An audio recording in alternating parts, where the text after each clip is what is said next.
Welcome to the fourth session of the November month's current affairs. So, like in the October month, we'll be discussing the current affairs related to the economy, polity, and the ecology. Okay, environment and ecology. So, first economy.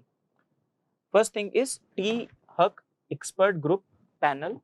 So, this panel was there for the uh, model Land Leasing Act. This Haque expert panel for the to review the existing Agricultural Tenancy Act in various states. The Niti Aayog has set up, not the Finance Ministry, an expert committee on the land leasing. Outcome, it drafted a model land leasing law which seeks to create security among the landowners to lease out the agricultural land. However, the land being a state subject. So, basically land is a state subject, right? So, what center cannot frame directly laws on these things. So they create model laws from which the state can take inspiration and can frame their own state level laws. First, we will see what is land leasing. So in land leasing, in majority, there are two stakeholders. One is landowner and one is cultivator. So, for example, in a state where a lot of land forms have not taken place, so a land is in the hands of the landowners who are not who may be rich and not willing to cultivate, but there are many landless peasants who do not have the land, but they are cultivators. However, in the absence of any land leasing agreement means an agreement between these two people giving security of tenure to the cultivator, that is cultivator having a security of tenure, feeling that for example, he will be knowing that after in 2 years he will have that land. When there will be a security of tenure to him, then only he can put all his efforts, all the efficiency of economy of scale he can bring into the field, right? While on the other hand, the landowner now what is the problem? Landowner, in the absence of these land leasing law, the landowner having the fear of losing the possessions because there is no proper agreement, there is no proper land leasing agreement. So the landowner always feels that if I give my land to the cultivator, he will not give the land back to me, right? So what he does, he keeps on changing the tenants. For example, he has given a field to someone for 2 months, for 6 months. Then when he sees that this man is not honoring the commitment, so this man is not listening to me, then he will evict him, right? So this is from the issue from the landowner perspective. So if the landowner wants to, he is having some land in agriculture and he wants to do in the city, start some manufacturing thing, but no, he cannot do it because he's always fear of losing his possessions. So he is quasi involved in the cultivation process itself. He's always worried whether my tenant is going to take my field or not, whether that cultivator. So he is not, the labor is not moving from the agricultural to the manufacturing sector. One point. On the other hand, the problem of cultivator is, as we discussed, he does not have any formal agreement from the landowner. Hence, he cannot avail the many of the government services. Many of the government services, government schemes, he cannot avail. Especially these loan waivers and these things happen. The main problem faced by the landless people. They cannot avail these services. So this is the basic framework about land leasing. That is why Niti Aayog talked about having a model land leasing law, which will give security to both the landowner as well as the cultivator. So you can imagine what kind of things will be in that for the time being for which the agreement is decided, there will be no forceful eviction, first thing. Second, when the lease period is over, the ownership will automatically transfer to the landowner. So these will be the basic criteria. There is also the provision of we will see a tribunal which will do in the case, which will help in the cases of disputes, because there is bound to be disputes on these things, right? So what can be the potential benefits of land leasing law? Though it's a main thing, but just to explain you the concept of land leasing. So it will lead to productive use of the land, right? Because the cultivator now will be using economy of scale, he'll be using fertilizer, he will not be only thinking that he'll be doing the work as if it is his own land. Then security, social security to the tenures, he'll be able to receive the facilities, the various schemes by the government. Next, agricultural efficiency will increase. The occupational diversification for the landowner, right? Next, inclusive development overall, especially in the rural economy. So what are the features? a lot of features you don't need to know because it's a model act, right? It's not an act itself. It's just a, I told you, that's an inspirational act which the state government can look up to for an inspiration, and they can modify it about, with respect to their own conditions. So it will legalize land leasing in all areas, remove the clause of adverse possession of the land, automatic resumption of the ownership. So common things. Then cultivator and the owner can settle the disputes between them using the third party mediation or the local government. So the dispute resolution can be done. Next, they talk about special land tribunal, which will shall be the final authority to adjudicate the disputes under the model act, right? So these are the different provisions. So sowing the seed. So panel proposes the model land agricultural land leasing act. Once the act is states adopted, it will overrule the existing, they have the laws. Okay.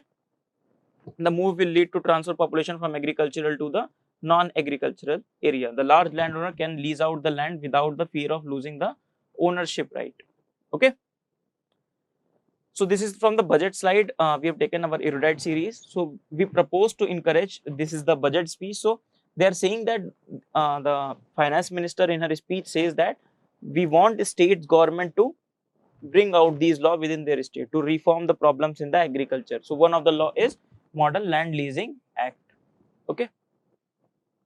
Next topic is contract farming related to the agriculture sector. Now currently the structure in India, we'll understand just the in the layman terms, there is producer, that farmer or farmer organization or cooperatives. So they cannot send, for example, they have some crops, they cannot send it directly to the buyers now for current system. They cannot send it to the buyer. So we have APMC mandis, agricultural product marketing committees. So these are mandis. There are many mandis where they will go, they will sell their product, they will store their product, they will sell their product, and from these mandis, these buyers will take the things, right? But however, a lot of problem is in the APMC mandis. Several reports have came out and criticized the problem of the APMC mandis. These mandis, whatever they have visualized to do, what visualization was that? That these APMC mandis will give the uh, the farmers the right price. They will be a center for the value addition. They will give farmers a better price realization. They will make farmer realize what are the demand in the market. But all these functions are not served by the APMC mandis. In fact, the infrastructure in the APMC mandis is not very good. So that's a main stuff, right? What are the problem on agricultural marketing infrastructure? So with the contract farming, they want to bypass this APMC route and want to make producer close to the buyer. For example, McDonald getting to the farmer directly and telling them that we need these type of potatoes for our McAloo tikki or McVeggie, right? So the buyers will be food processing units and the exporters. Okay. So what are they proposing in Model Contract Farming Act? The similar things. So it provides a registration agreement and recording committee at the local level to register the contract. Because the problem will be, no, it's a good concept, but problem will be, for example, this is the size of potato. Now the buyer is saying, no, we will not buy. They will not honor the commitment. Then all the money that has farmer has spent in his field, what will happen to that? Secondly, the problem can be from the farmer side. Thirdly, the contract, for example, McDonald being a good company can take up the ownership right of the land. So that things can come into the picture. So it promotes the farmers producer organization to mobilize small and marginal farmer. It bars the transfer of ownership. You can see here that in the name of the contract farming, the ownership of the land should not take place, should not exchange hands from the small and marginal farmers to these corporates of the to sponsor companies under the all circumstances. So this cannot happen. Contract farming will remain outside the ambit of this APMC Act. Buyers are also exempt from market fee and commission charges, so as to improve this contract farming, right? Okay. A limit of stock holding of the agriculture produce will not be applicable to the produce purchased under the contract farming. For example, Essential Commodities Act. This year economic survey also came out in open. Unlike the previous economic surveys, that Essential Commodity Act hurts more to the private sector and the agricultural sector than it provides to it. Okay. So these are the key features. Ensure buying of the entire pre-agreed quantity of contract farming as per the contract, right? to guide the contracting parties to fix the agreed prices. There will be a dispute resolutions. Obviously, dispute resolution is the most important part. When they have a dispute resolution system, that deters both the buyers and the producer from any maldoings, right? Third, edible oil production. So India imports most of it. So just the facts you need to know, because India has visualized of having a self-sufficiency in the edible oil by 2030. But however, the current situation is that our oil import accounts for around 65 to 70% of the domestic requirement. That means a big gap is there. Okay, so India import most of its edible oil from Indonesia and China, where China has a duty advantage over Indonesia because of this India-Malaysia free trade agreement. Facts. So India third largest consumer of edible oil. Palm oil forms the major share. Other major oils apart from the palm oil or soya bean and mustard oil. Okay, major oilseed producing state, because a lot of things from the maize perspective are important. What are the steps should be taken and all this. But from prelims perspective, these things are not important. That is what we are trying to skip. Just remember the facts. If you are reading, I believe you are reading newspapers. So if you are reading just the newspaper, getting the gist of it, that's fine. Just have that in the news form, in the mains form. Just know what is going on. This session is only for feeding you the important prelim stuff. So, in India, which are the leading states? For example, Gujarat for the groundnut, UP for the mustard, and MP for the soya bean. Okay. Next, equalization levy. It was many of the news you will see in the current affair were proposed last year, but because they have been suggested or the government is reconsidering them, that is why they become a part of the current affair as well. So while the news was proposed, it will apply to payment for online advertisements made by the Indian business entity to the non-residents such as Google or Yahoo. So that means if I go for this go for an ad on Facebook, then I have to pay some taxes. Okay, the levy would fall under the separate self-contained code and would not be part of the income tax. Okay, and this obviously the concerns were shown by these e-commerce companies and these social media companies, that they were saying that they may refuse to recognize the levy under the existing agreement. So they are saying that you are putting extra burden on us, right? Next, central fraud registry. So it is upon the fraud monitoring returns filled by the bank and select financial institutions set up by RBI. So this fraud registry is set up by RBI because the phenomena of phishing, phenomena of this ATM issues, where someone take fraud happens a lot. So they will contain a fraud registry that will have a special data where the major hubs of this registry, what are the actions taken on those. So that will all be contained within the RBI database, right? As a searchable online central database for the use of the banks. For example, particular place a lot of frauds are happening for ATM. So it will identify that and it will try to rectify that. Okay. So this is the central fraud registry driven by the RBI. Okay. Next is Make in India Mittelstand. It's a German word, Mittelstand program. So basically what it is, extension of Make in India in the international forum. So it will facilitate investment by the German firms into the India, right? So a framework initiative within the India, which is saying that it will facilitate the German small and medium enterprises to invest into the Indian companies. So it's an initiative of Embassy of India, Berlin, driven by the government of India's national Make in India program. We just need to remember that it's in the Germany. Next important topic, export subsidies. So from the name itself, it is clear that subsidies which is given for the exports.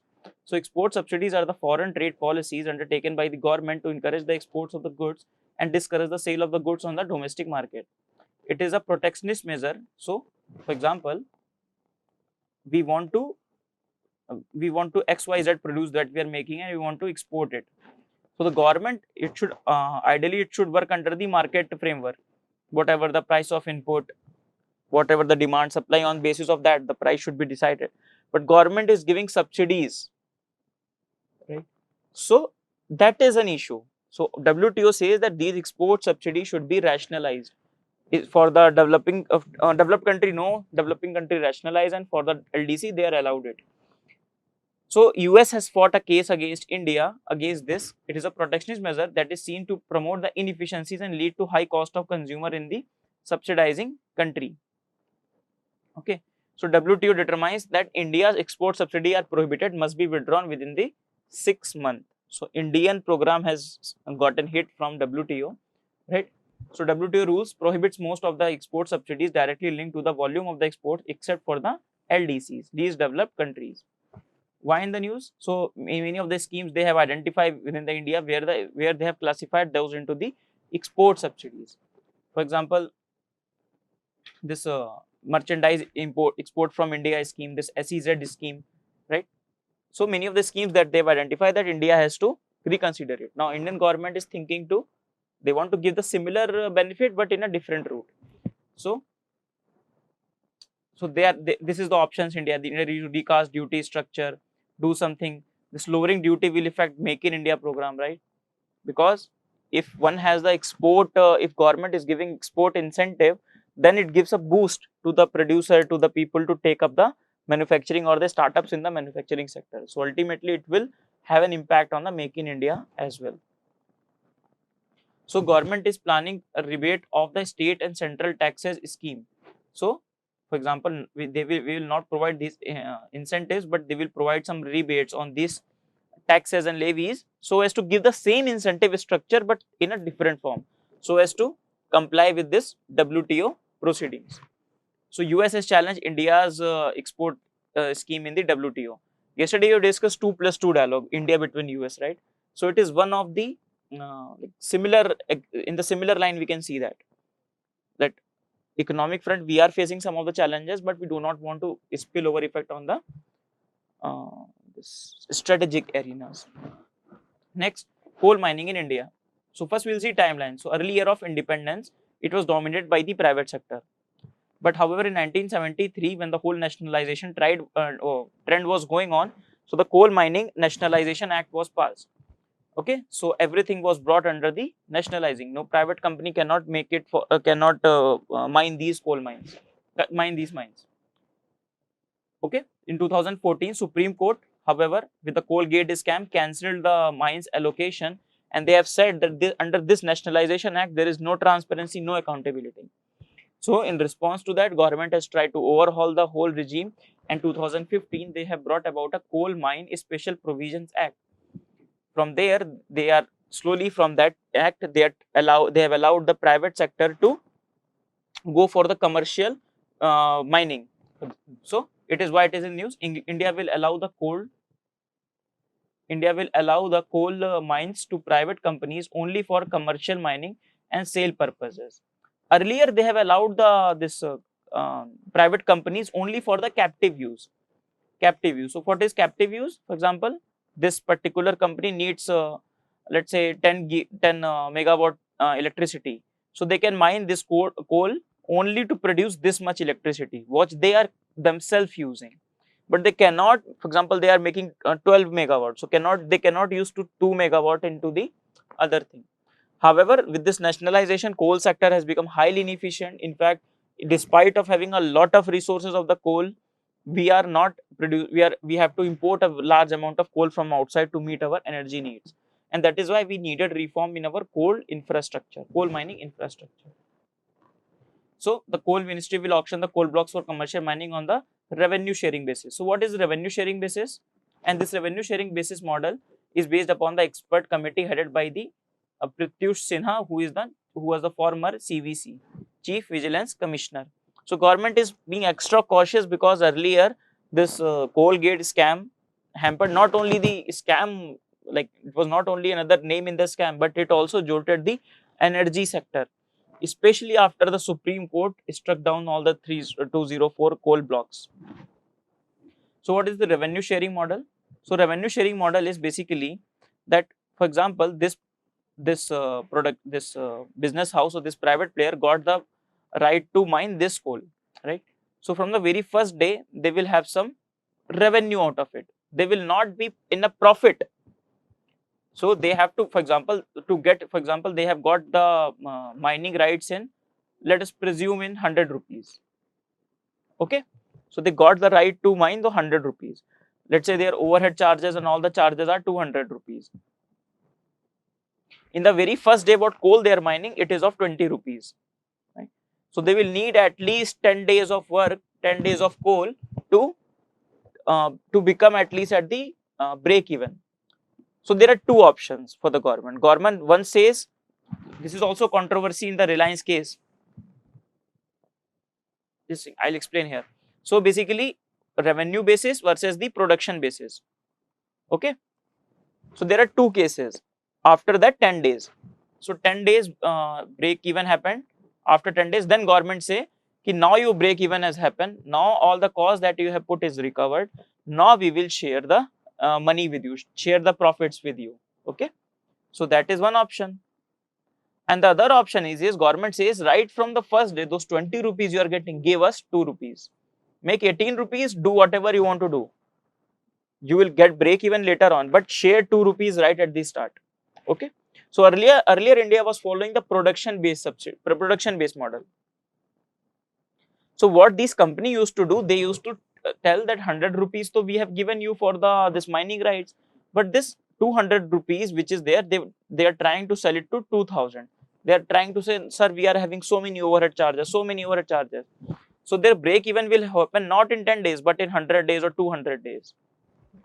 So the government till 200 days is getting nothing out of their mines. Getting my point? It happened Krishna Godavari basin. Just read it out, very early case. Okay. So now government decided, no, right from the first day, give us the money. Even though small, give us the money. Okay. So this is the history. Coal mine was nationalized in 1973. Following the nationalization, this only coal corporation was allowed. Even till recently, the private sector were only allowed to for the captive mining purpose. Okay. This monopoly is there of Coal India Limited. That is 84% of the coal output. And for coal sector, there is no independent structure for regulator. Last October month, we have read about the Prakash app, right? So Prakash app. So remember, Cola supply app. This is very important. I told you all the initiatives taken in the front of the energy sectors are very important. Okay, so basically all these things are given. Only the companies registered in India can bid for the commercial mining. Okay. Baki all the same thing that we have discussed. Next, Project Zero initiative. So it is by the Amazon to tackle the problem of the counterfeit products. Now you must have seen many of time in the retail, if you go in the retail shops and you will say, okay, you are telling me costly and we will buy it online. So first argument he gives, sir, you will get counterfeit products there. You will not get real products. So the first argument they give and they want to persuade the people to buy it from their shop is that counterfeit products are there.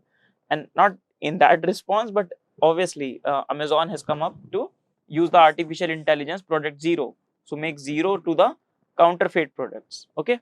So remember that Project Zero is related to not space something, e-commerce, Amazon to the eliminate the counterfeit products. Next is fixed term employment.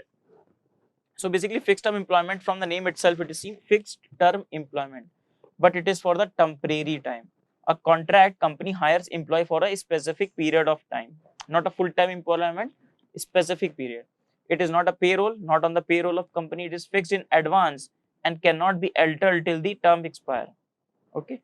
Such contracts are given for the temporary jobs. They cannot be used to replace the existing employees. So currently, if you have 15 permanent employees and the government currently says fixed employment rule to all the establishment, so you cannot convert the permanent employees into the fixed employment. Okay. Such workers are entitled to all statutory benefits. However, the provident fund is not applicable to them. The employer can terminate on only the certain grounds. So that's a fixed thing, right?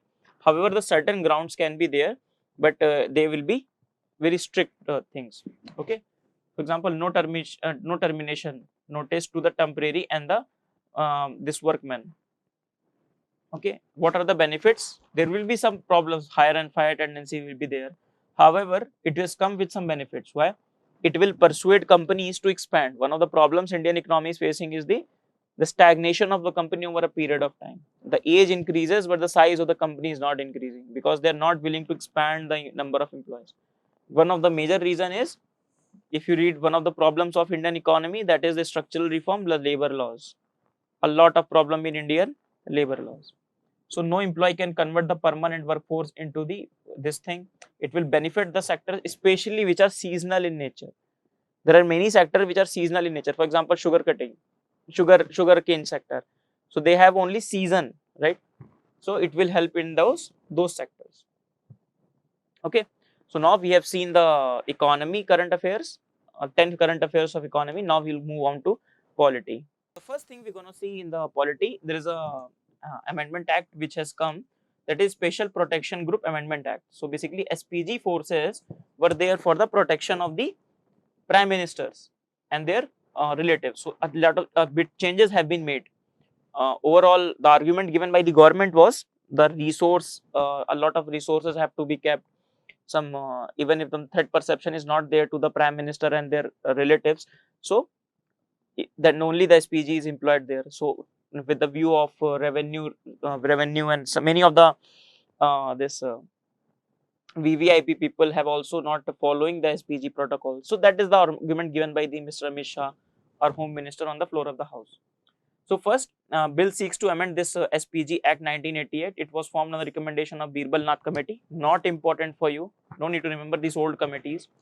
So what are the changes have been brought? I don't think this act is also important from a prudence perspective, but still.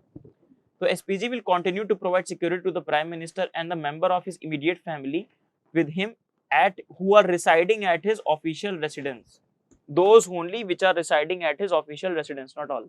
Second, it will provide the security to former Prime Minister and their immediate family member for the period of 5 years. So 5 years they will provide from the date he ceases to hold the office of Prime Minister. Earlier in the act, it was just 1 year. So you will say, कि sir, they have increased it from 1 year to 5 years. However, there was no cut-off date in the earlier period. So 1 year is there, but there is no cut-off date when it will be taken out. Now in the current act, it has given after 5 years, it will not be given. However, though no cut-off date for the providing the SPG was there earlier, it could be extended beyond 1 year based upon the threat perception. So the threat perception is there, then they will keep on increasing it. Okay. So you can see how many prime ministers, how many their family members. If the SPG secure and our next provision, if the SPG security is withdrawn from the foreign minister, it will also be withdrawn from all the immediate family members. So if it is not given to the prime minister, then it will not be given to anyone in their family member.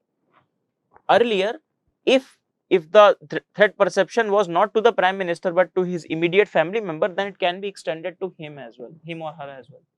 Earlier, if the level of threat perception faced by immediate family member warranted such, so can be given. Okay, so that is your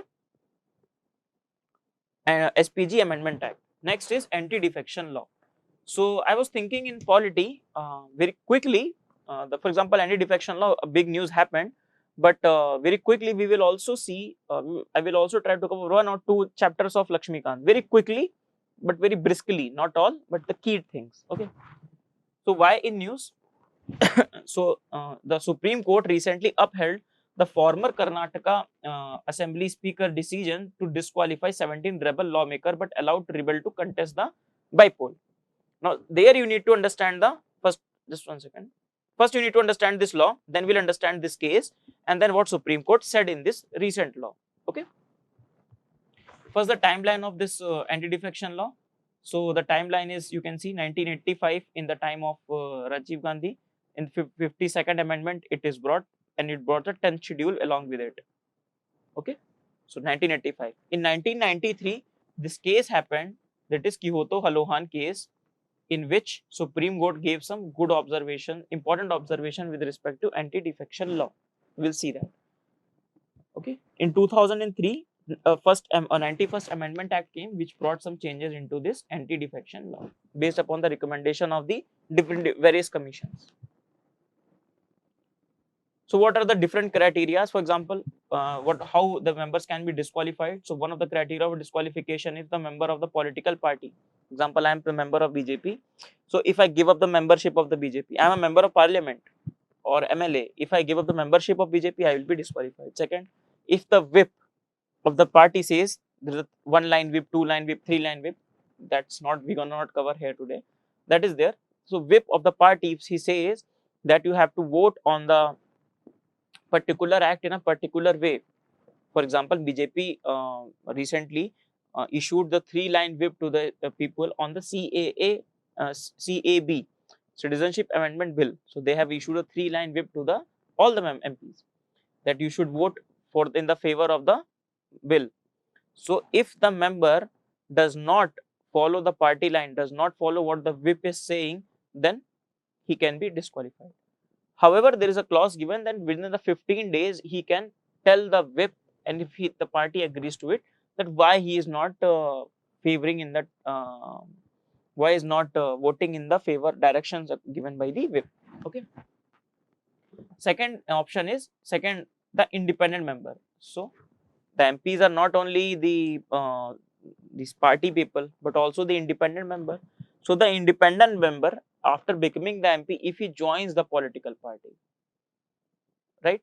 If he joins the political party after becoming the member, then he will be disqualified immediately. There is no time lag. Okay. On the other hand, for nominated member, there is a time lag of 6 months is given. For example, I am currently nominated by BJP to become a member of Rajya Sabha or Lok Sabha, right? Now, I have 6 months from this period. In the meantime, I can join BJP. There is no problem. Okay.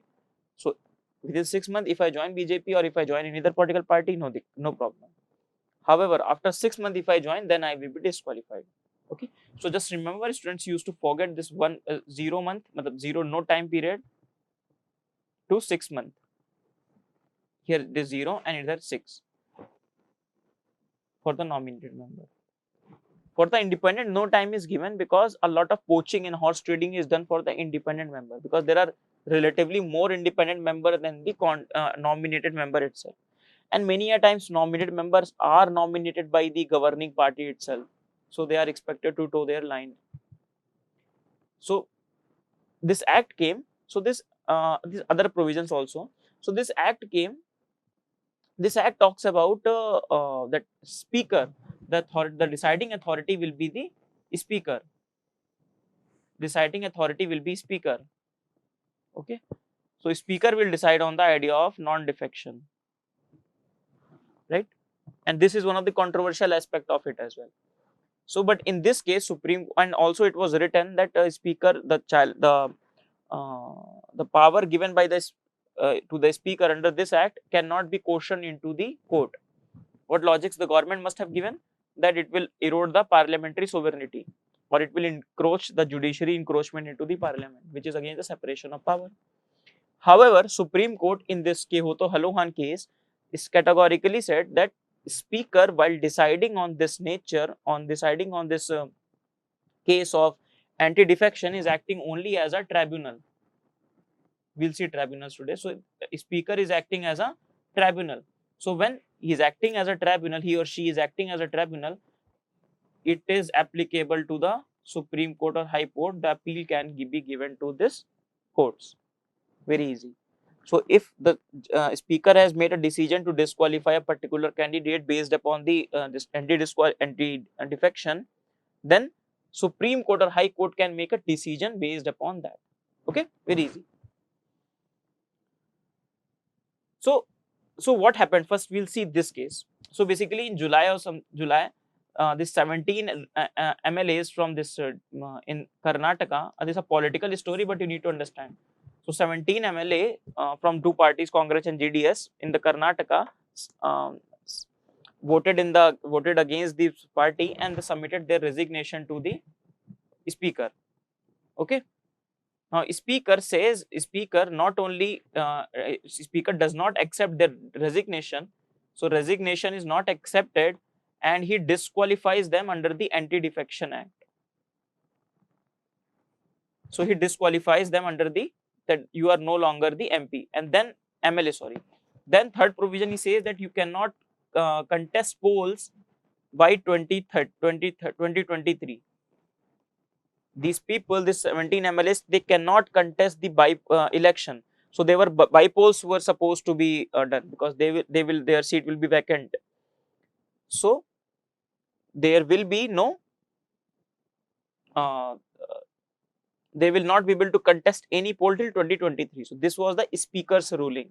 Okay, so obviously these people will go to the Supreme Court. This 17 MLA went to the Supreme Court for the appeal.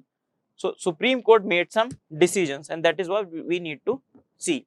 Very significant decisions. First, acceptance of resignation. So Supreme Court held that once it is demonstrated that a member is willing to resign out of his free will, the speaker has no option but to accept the resignation. So the speaker cannot not accept the resignation. Second, resignation versus the disqualification. Even if the registration is tendered, the act resulting in the disqualification arising prior to the resignation continues to remain valid for the grounds of defection.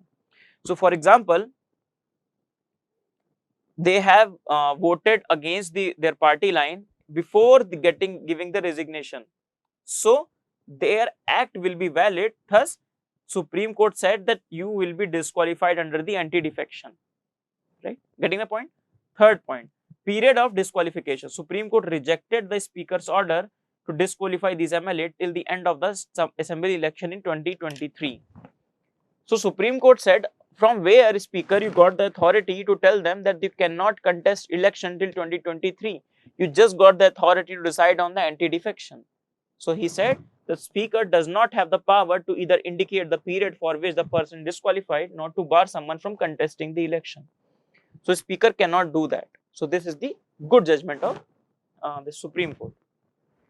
Next is tribunals. So next we have done anti-defection, right? Next we will see tribunals. We will also see tribunals in relatively detail. So Supreme Court in November month struck down the rules framed by the government under the Finance Act of 2019 to alter the appointments to the 19 judicial tribunal, including the CAT. So basically, first we will see what CAT is, then we will see what the issue is and why it is being done. So first CAT tribunal, the provisions of tribunals. So just like the anti-defection law came with the amendment in 1985, this tribunal came with this amendment, the mini parliament, mini constitution, it is said, right? 42nd amendment 1976. So tribunal became the part of the constitution before that. After that, it doesn't mean that we did not have tribunals before that. We already had a few tribunals. For example, foreign tribunal we already had. That's a case for another day. So part 14 it is included, part 14A it is included, and the two articles associated, article 323A and 323B. Okay, in 323A they are the administrative tribunals, and 323 they are the tribunals apart from the administrative tribunals. Very easy. 323A are only for the administrative tribunals, and this all will be other tribunals. With respect to provision, this one is important, that this tribunal, the administrative tribunal, only the parliament has power to make provision for that.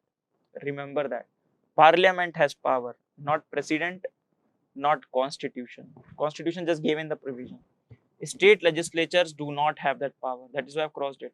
Okay. On the other hand, tribunal for the other matter, both is parliament and the state legislature can form that, right?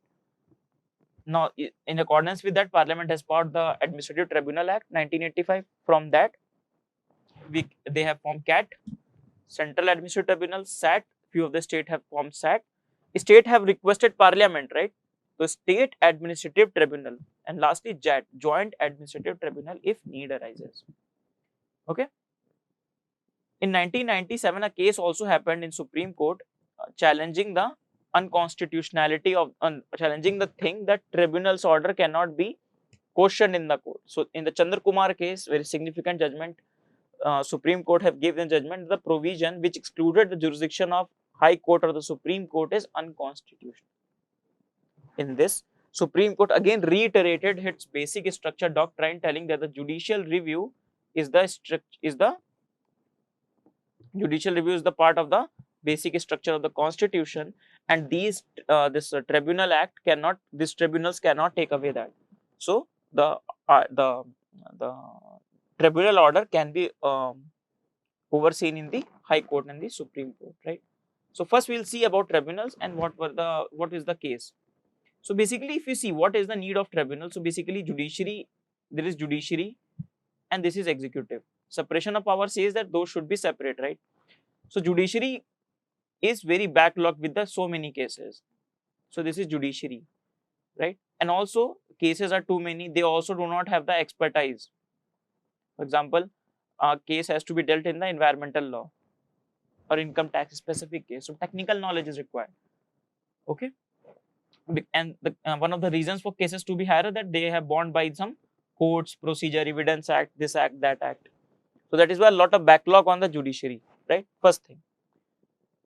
So there arises a need of a tribunal which has the judicial component and the executive component, which focuses on flexibility, which focuses on speedy justice, and which focuses on specialized justice. Okay. This is the tribunals. This gives the birth of the tribunals. So there will be people from judiciary, there will be people appointed by the executive. So that will form the tribunals. Getting my point? What was the idea? To provide a flexible, speedy and the specialized form of justice very quickly. So obviously it will not be bounded by the CPC, Civil Procedure Code. It is driven by the natural principle of natural justice. Just remember that. So there are no code of procedure, they do not follow it.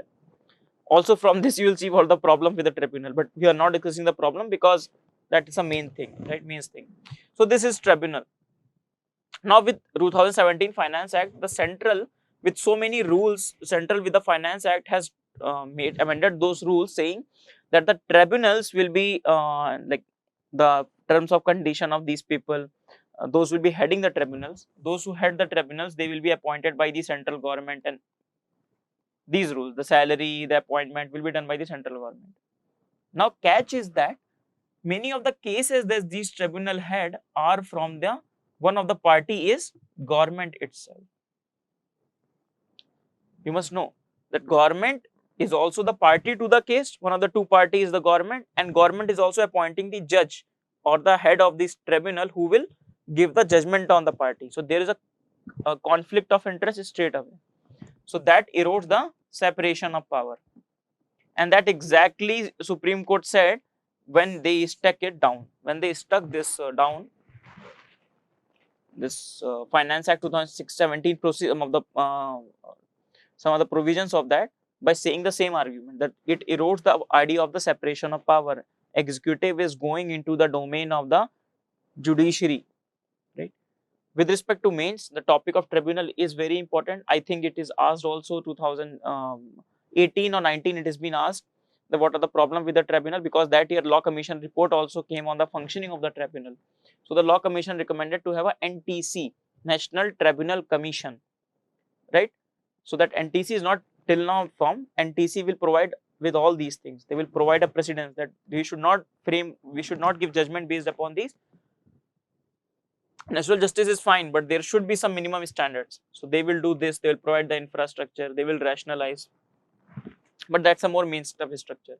Just remember the constitutional provision with respect to tribunal, the judgment with respect to tribunal, and you do not need anything else, right?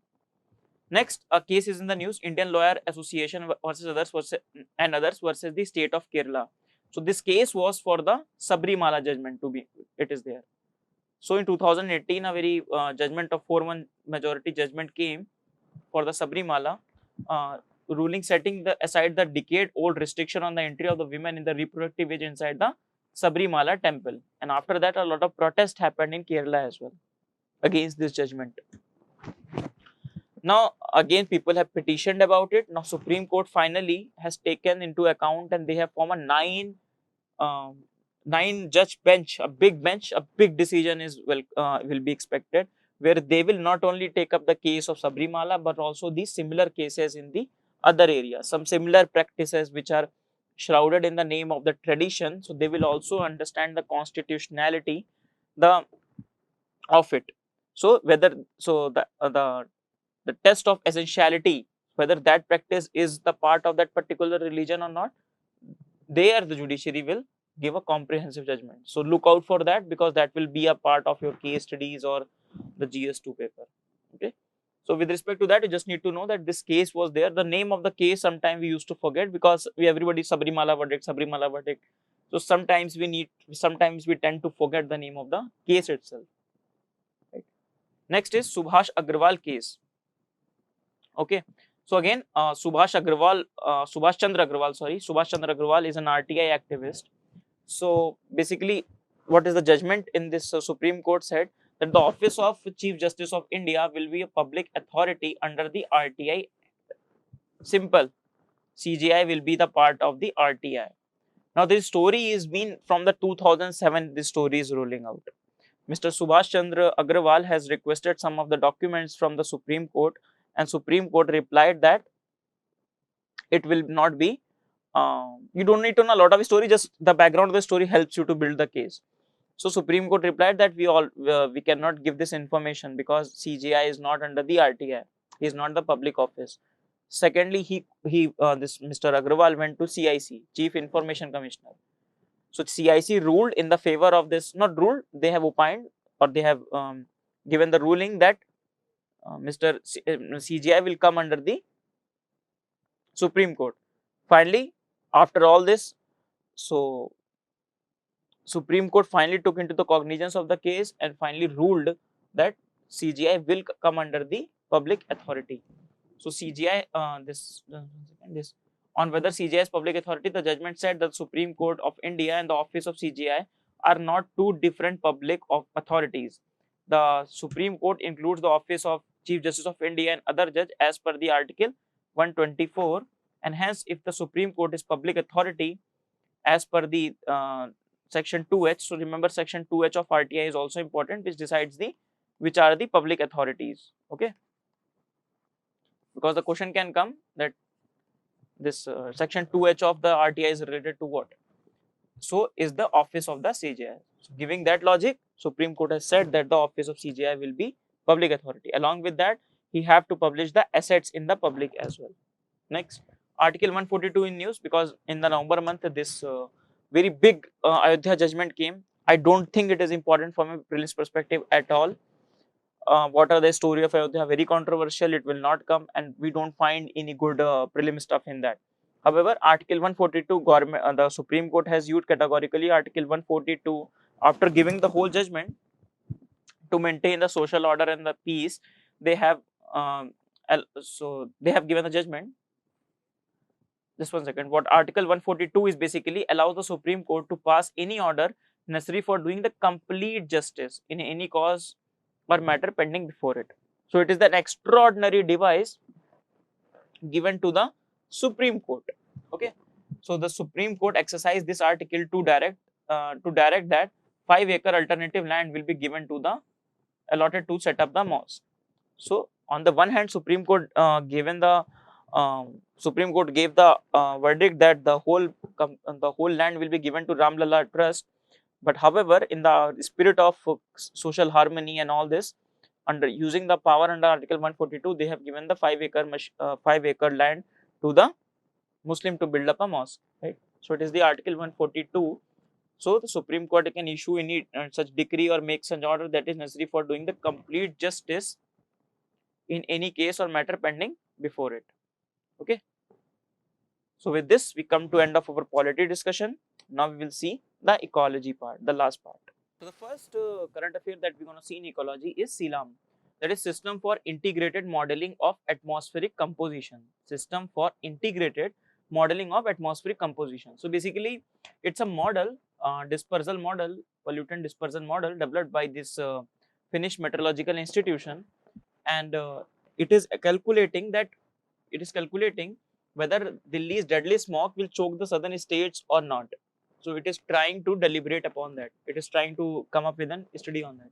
So it indicated that plume of the dust and smoke hanging over the Delhi would travel towards East Asia, move into the Bay of Bengal and high pollution level as far as Tamil Nadu. So not being the gas chamber, it will percolate these things to the southern state. That's what the study says. Next, fugitive particulate matter, not very important, last one, and this one from the name itself it is clear, fugitive, right, coming from outside. So the air pollutants originating from spatially distributed sources and wide array of activities, non-point sources, as opposed to the specific discharge point such as exhaust or stacks, such as chimneys, pipe, vent, point source. So which are coming from a different sources and which are also non-point sources. Specifically, we not able to get to know from where these are coming, right? The next thing is from disaster management, national landslide risk management strategy. Okay, now it is very relevant for your mains perspective, but for the mains you just need to know National Disaster Management Authority. It is released by this NDMA.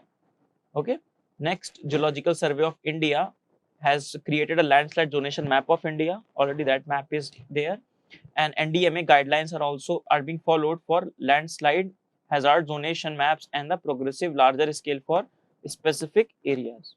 Okay, so from prelim perspective, this much is important. So more importantly is NDMA has released this, and secondly GSI has this map. From the mapping and geography perspective, this map you can ask that what are the very high hazard regions. So you can see very high hazard regions are this, and somewhere this here, right? Some, and then the decrease you can see majority in the Western Ghats and the Himalaya region. Obviously it's supposed to be there, landslides. Next, Asian Elephant Alliance. So it's an umbrella initiative by the 5 NGOs to secure 90 remaining elephant corridors in the next 10 years in India by raising the money, right? So it is for the elephants. So members are, you just need to know that Asian Elephant Alliance is an initiative by the NGOs, not by the government. That's all you need to know, right?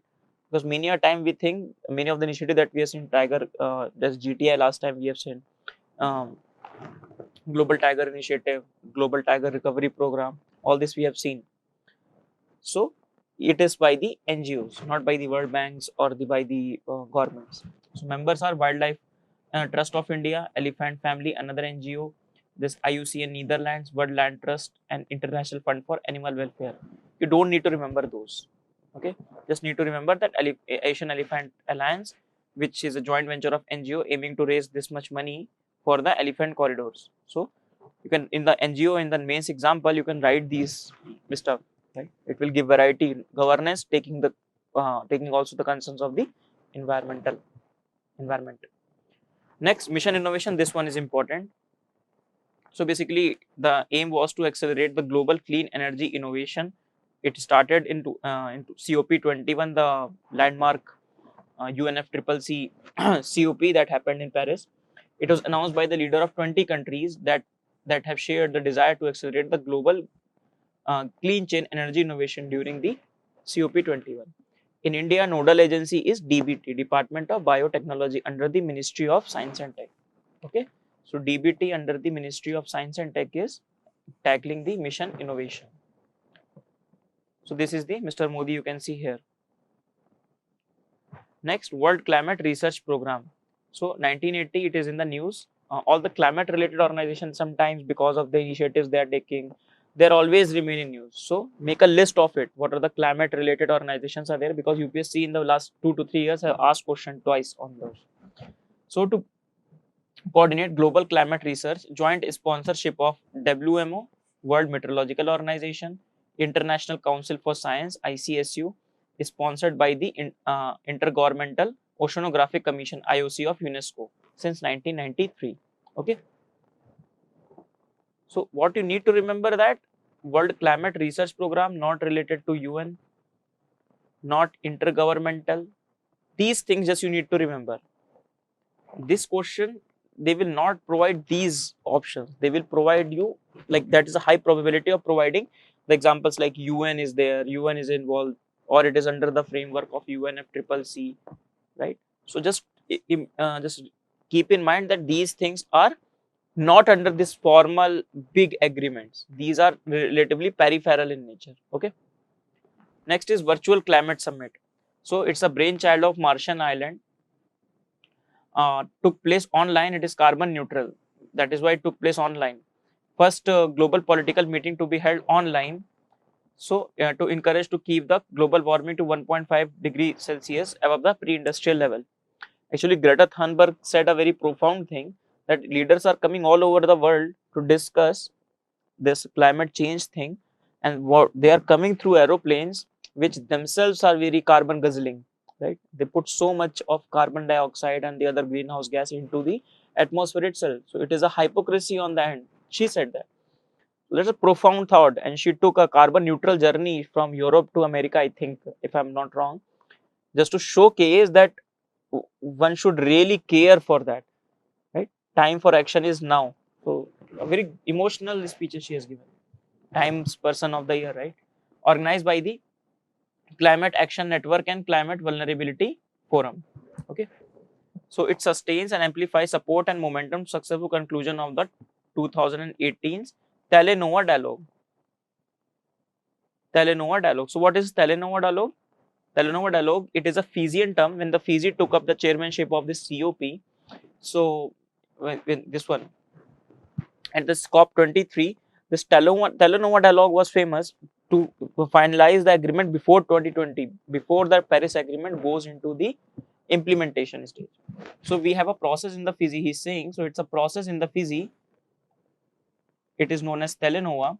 At one level, it means storytelling. At another level, it means dialogue. At another level, it means formation of relationships. I think richness that Fiji can provide to the process this year is reflected in the spirit of Talanova, right? So it's a Fijian term. It means the partnership, talking, dialogue, and all these things. The participatory phase and the political phase, all these things. This is Telenova dialogue. So they want to have this sort of dialogue among the countries to bring upon the consensus on the issues like climate change, where we see relatively no consensus. Yesterday only we see the situation of the Green Climate Fund. Right? The next is very small topic, CAN, that is Climate Action Network. So it is an umbrella group of environmental non-governmental organization active on the issue of climate change.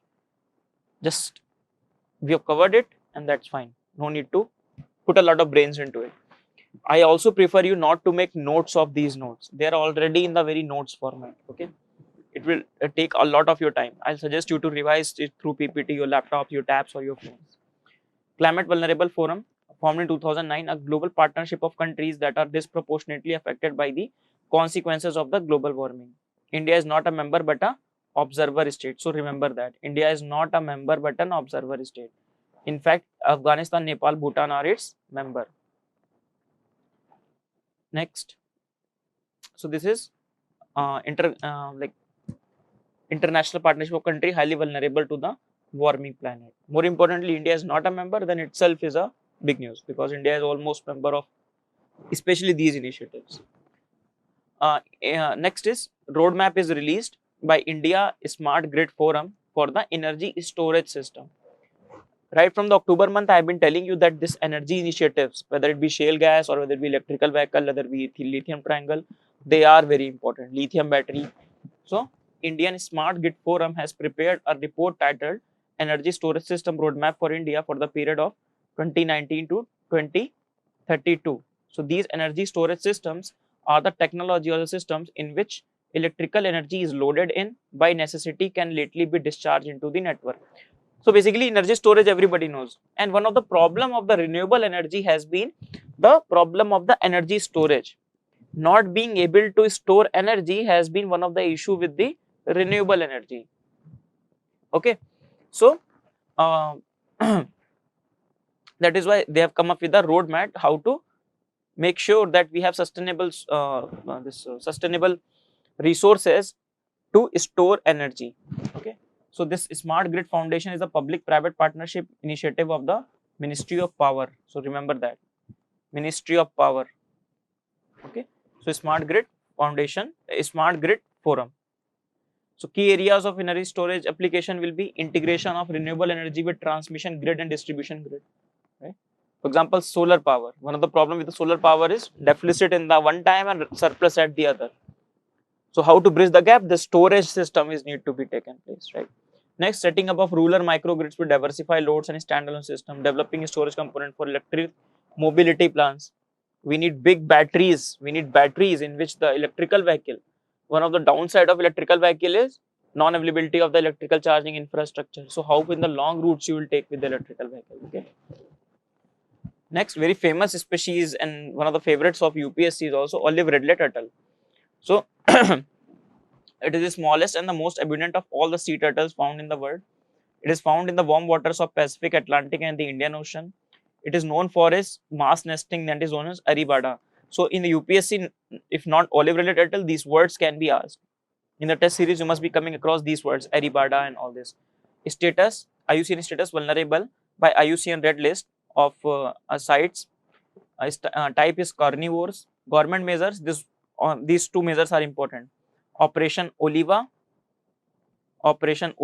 exercised by the Coastal Guard as part of the annual mission to ensure the safe mid-sea sojourn of breeding of olive redlet turtle.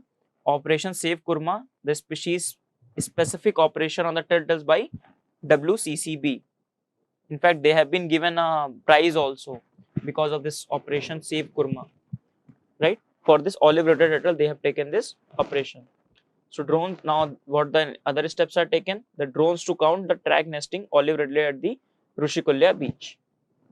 You should see the location of Gahirmatha beach, Bhitarkanika National Park, and this Rushikulya beach as well. Next, International Whaling Commission. It is always in the news with respect to Japan, because Japan has again has decided to come out of it. They has decided to withdraw from the International Whaling Commission to resume the commercial whaling, right? So it was constituted under the International Convention for Regulation of Whaling. 1946, just remember 1946 it was formed, and from the name itself, International Whaling Commission. So put a restrictions on the too much use of the whales, the big whale, right? So headquarter in the England, just remember that, in the Impington, England. So you can see how these whales, these huge, humongous fishes, are being utilized by for the people. Now, Japan has earlier they were doing this whaling, they were taking them out for many purposes. A lot of use of they do the whale, oils and some medicinal properties, some finally the food remaining whale, some research. However, when the this imposition of this started, they disguised it. They said, no, we will not doing it for this. We are doing it for the research purpose. So we will not do a lot of whaling. But finally, they decided to come out of it because they have a lot of use from these whales. This also goes to show the hypocrisy Japan, like every country works for the self-interest, isn't it, in the foreign relations and what their acts are. Next is Siberian crane. So it's a critically endangered species, a migrating species, and in India it is formed in Keoladev National Park. It is almost at the verge of the extinction in India, almost. So basically, it's a migratory bird. This western it has two paths. You can see two paths. Its western path goes to the last extent is Bharatpur. It comes from in the winters. It comes from here to these places. Okay, it is this at the Pyongyang Lake in the China. Pyongyang Lake in the China. So it is found at the maximum density of these cranes can be seen in this place. And the Three Georges Jam of China. Please see the map. Please see the location of that. It has impacted a lot of this Siberian crane. From the name itself, Siberian crane. So it is coming from the Siberia. Next, roadmap for the access to the clean cooking energy in India. So this roadmap, first of all, important point is it is released by this, developed in collaboration with Niti Aayog, GIZ, a German development agency, Council on Energy, Environment and Water, a Delhi-based non-for-profit research institute. So CEEW, a German thing, and the Niti Aayog, GIZ and the Niti Aayog. So just remember that, okay? Niti Aayog is there, then it becomes important itself. Along with that, some German agency, some Delhi NGO. What the report prescribed the strategies to eliminate the use of all cooking arrangements that causes household air pollution in India by 2025. Okay, so for example, in India, still whatever efforts we have taken, still the household pollution in India is in-house household pollution is also creating a lot of trouble. In the rural area, if you see, in the rural area, around 60% is still by the firewood and chips. Okay, and this Ujjwala scheme is catering to this need, trying to cater to this need only, right? And this creates a very good, very bad impact, not only on the health, but also a lot of time collected by the women who goes out in the morning collect this wood and they come back. So lot of their human resource can also be saved, right? So this is the current affairs for the session we had. We discussed economy some session. In the polity, not too much current affairs are there, right? Majority are in the static things only. The static things reflect in the form of the current affair. So I've decided to take few topics at depth. That is why I've discussed anti-defection law and tribunal in detail here. And similarly, I've discussed land leasing and the model contract farming in the economy as well. Similarly, in the ecology, from the next session, I'll be trying to take up some of the concepts also, whichever be relevant from the current affair perspective. Thank you. See you in the next session.